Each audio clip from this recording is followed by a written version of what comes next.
Right, Lauren, thank you.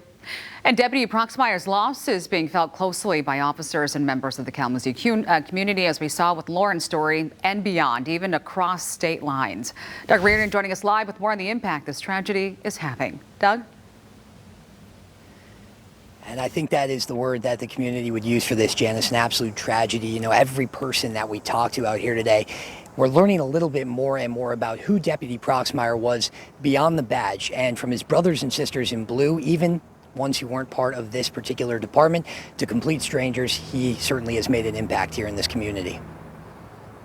We're grieving right now. Our brother is no longer here. The tragic passing of Deputy Ryan Proxmire, a loss felt by all those who wear a uniform that says Kalamazoo. This happened in our community, in our zip code. Deputy Proxmire didn't work under KDPS Chief Vernon Coakley, but all the same, Coakley says he and his officers are feeling the pain today. What we have to do is come together even more so as a community. We have to grieve as a community, and through that, the process has to happen. Across state lines, Deputy Proxmire's loss was felt too. It doesn't matter if it's in Wisconsin or Michigan or some other place.